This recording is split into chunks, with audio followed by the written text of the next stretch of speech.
बिहार के छात्रों के लिए बड़ी खबर है। अब पढ़ाई, परीक्षा, कॉलेज या हॉस्टल से जुड़ी हुई परेशानियों के लिए सरकारी दफ्तरों के चक्कर लगाने की जरूरत नहीं पड़ेगी, क्योंकि मुख्यमंत्री सम्राट चौधरी ने ऐसा पोर्टल लॉन्च कर दिया है जहां छात्र सीधे अपनी शिकायत सरकार तक पहुंचा भी सकेंगे।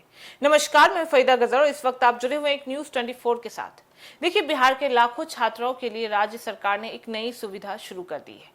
बता देते हैं कि पटना के जेडी वुमेन्स कॉलेज में मुख्यमंत्री सम्राट चौधरी ने विद्यार्थी सहयोग पोर्टल लॉन्च भी किया है और इस पोर्टल के जरिए सरकारी और निजी संस्थानों में पढ़ने वाले छात्र अपनी समस्याएं ऑनलाइन दर्ज भी करा सकेंगे। खास बात यह है कि शिकायत के समाधान के लिए 30 दिनों की समय सीमा भी तय कर दी गई है। जी हां, दरअसल बता देते हैं कि छात्रों को पढ़ाई के दौरान कई तरह की परेशानियों का सामना भी करना पड़ता है। कभी परीक्षा से जुड़ी हुई समस्याएं होती हैं तो कभी नामांकन में दिक्कत आ जाती है। कई बार प्रमाण पत्र मिलने में देरी हो जाती है तो कभी कॉलेज या हॉस्टल से जुड़ी हुई शिकायतें भी सामने आती रहती हैं। ऐसी समस्याओं को लेकर छात्रों को अलग अलग आधिकारिक और दफ्तरों के चक्कर लगाने भी पड़ते आए हैं। अब सरकार ने इसी परेशानी को कम करने के लिए विद्यार्थी सहयोग पोर्टल भी शुरू कर दिया है।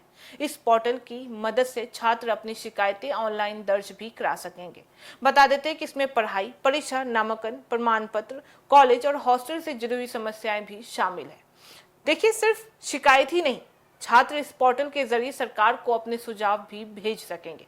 यानी अगर किसी भी छात्र को लगता है कि शिक्षा व्यवस्था में किसी भी तरह की बदलाव की जरूरत है या किसी सुविधा को बेहतर किया जाना चाहिए, तो वह अपनी बात सीधे सरकार तक पहुंचा भी सकेगा।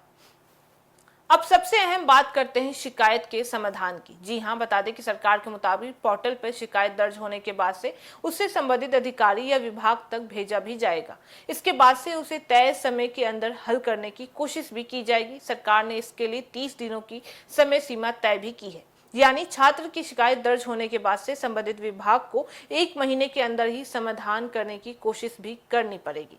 शिकायत पर क्या कार्रवाई हुई है, उसका समाधान हुआ है या नहीं, इसकी जानकारी छात्र को भी दे दी जाएगी।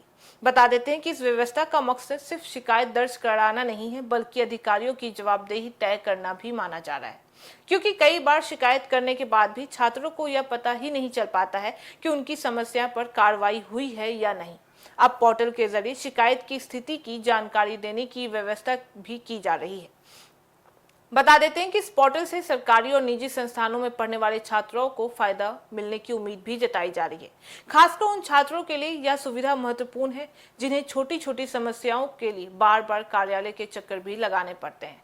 सरकार ने पोर्टल से जुड़ी हुई सहायताओं के लिए 1100 हेल्पलाइन नंबर भी जारी कर दिया है। यानी अगर किसी भी छात्र को पोर्टल इस्तेमाल करने या अपनी शिकायत दर्ज कराने में परेशानी देखने को मिलती है तो वह हेल्पलाइन की मदद भी ले सकता है। मुख्यमंत्री सम्राट चौधरी पहले भी छात्रों की समस्याओं को सीधे सरकार तक पहुंचाने के लिए ऐसी व्यवस्था की जरूरत पर जोर भी दे चुके हैं। वहीं अब विद्यार्थी सहयोग पोर्टल के लॉन्च होने के बाद से छात्रों की नजर इस बात पर होगी कि शिकायतें का समाधान वास्तव में कितनी तेजी से हो पाता है, क्योंकि किसी भी पोर्टल की सफलता सिर्फ शिकायत दर्ज होने से नहीं होती है, बल्कि उसके समय पर समाधान से तय होती है। अगर 30 दिनों की समय सीमा के अंदर छात्रों की समस्याएं हल होती हैं, तो यह व्यवस्था बिहार के लाखों विद्यार्थियों के लिए बड़ी राहत भी बन सकती है। तो कुल मिलाकर अगर देखा जाए तो बिहार के छात्रों को अपनी शिक्षा से जुड़ी हुई परेशानी सरकार तक पहुंचाने के लिए एक सीधा ऑनलाइन रास्ता भी दे दिया गया है। विद्यार्थी सहयोग पोर्टल पर शिकायत दर्ज होगी, संबंधित अधिकारी तक पहुंचेगी और 30 दिनों के अंदर ही समाधान की कोशिश भी कर दी जाएगी। लेकिन आपको क्या लगता है कि क्या यह पोर्टल छात्रों की समस्याओं को सच में जल्दी से समाधान करा पाएगा और क्या 30 दिनों की समय सीमा पर्याप्त है?